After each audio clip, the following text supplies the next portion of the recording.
What's up, boys and girls? Chris Nelson here, bringing you another Just the Tip Tuesday. But this week, before we get started, rest in peace to Kobe Bryant. My heart goes out to the family and anyone closely impacted by this tragedy. I did my best to light up the background purple. It may not be exactly the purple that I was hoping for, but it's purple nonetheless, and in honor of Kobe Bryant. So this week, I want to go over my 5 things that I think you should do if you are either falling behind on your mortgage payments or soon to fall behind on your mortgage payments.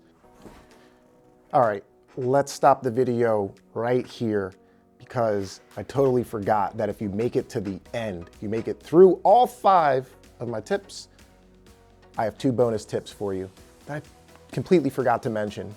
That's all. 5 tips, 2 bonuses. You can go back to watching.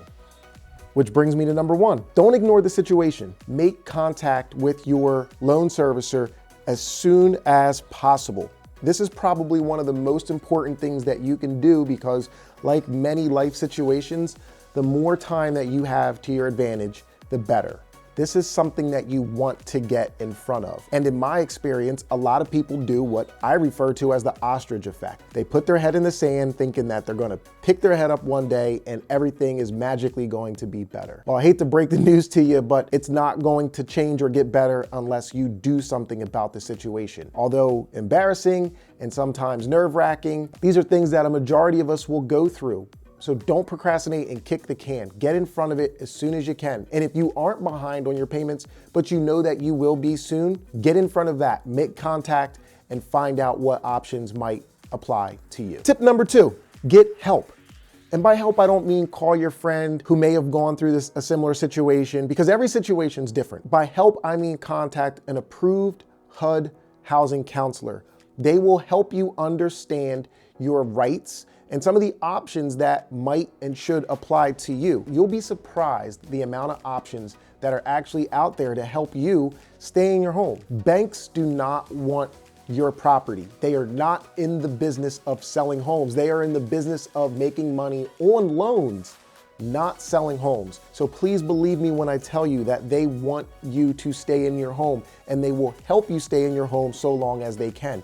And that all starts by knowing your rights and your options. All right, so tip number 3, determine your hardship. A lot of times you don't even think about it because you're just caught up in the moment. You're there, you're dealing with the sickness in the family, the recent death, the loss in income, whatever the situation may be. You want to identify whether or not your hardship is a temporary hardship or a permanent hardship. Temporary hardships generally stem around loss of employment. It could be a divorce depending on income levels of each party and things to that extent. But if your situation is short term, you know that you are going to be employed again in a month or 2, or that you are going to be receiving a large sum of income through a settlement, or whatever the laundry list of reasons may be that would justify you getting back on track at some point in the near future would qualify or put you under that short-term hardship. A long-term hardship is something that you do not foresee yourself coming out of.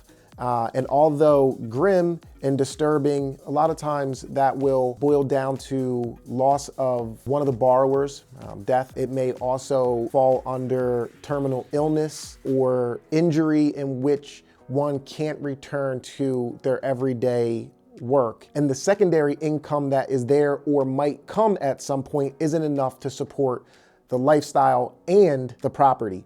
Those would be your long-term hardships. And you need to know those because when you do try to negotiate with your servicer for some of the options that will apply to you, these are questions that they're going to ask, and this will help them and you determine what course of action you should take. All right, so tip number 4 is to explore and exercise your options. Now that you've come in contact with your servicer and you have contacted a local HUD housing counselor, you should know what options apply to you. The options that will apply to you are all based on the hardship, which we just spoke about, whether that be a temporary or permanent hardship. But don't wait. Take action and start to implement or exercise the options that apply to you.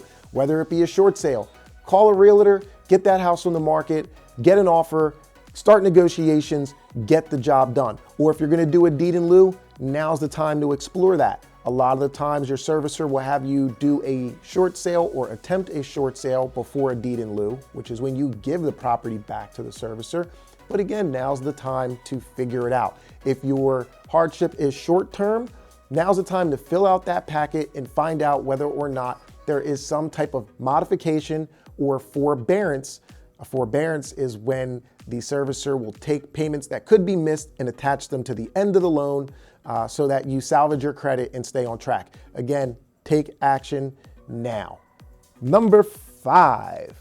This is something you should be doing the entire time, regardless whether you are behind on your mortgage payments or not, but that is prioritize your spending. If you are behind on your mortgage or soon to be behind on your mortgage, I hate to break it to you, but now is the time you might want to reconsider some of your spending habits. Going out on Friday may not be as attractive when you are behind on your payments. Maybe you don't need that extra beer, maybe that extra bottle of wine can sit.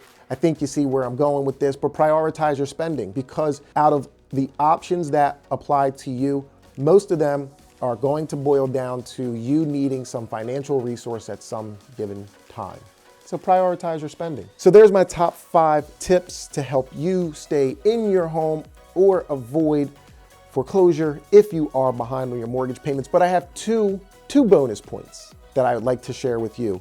And the first one is to remove emotional attachment. Everything about real estate is emotional, but you want to remove all of that. If you enjoy watching your kids walk down that street to go to the bus stop every morning, that's an emotional thing. That is something that you can duplicate elsewhere in life, but maybe right now is not the time to hold on to that. If it's your childhood home and you grew up there and you have all these memories, although I greatly respect that, maybe now is the time for that home to become someone else's childhood home. Remove the emotion, because it will have you make some poor decisions when it comes to staying current or in your home. And my very last tip, align yourself with people who know what they're doing. Not every realtor is familiar with how to orchestrate a short sale, but there is a way that you can weed through some of those who may not be as well-rounded, and that's by looking at realtors who have a designation. There is a designation that is recognized by the National Association of Realtors, and that is an SFR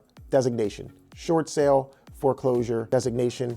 And there's also, which is not recognized by the National Association of Realtors, but there is another group out there known as the Certified Distressed Property Experts, or CDPEs.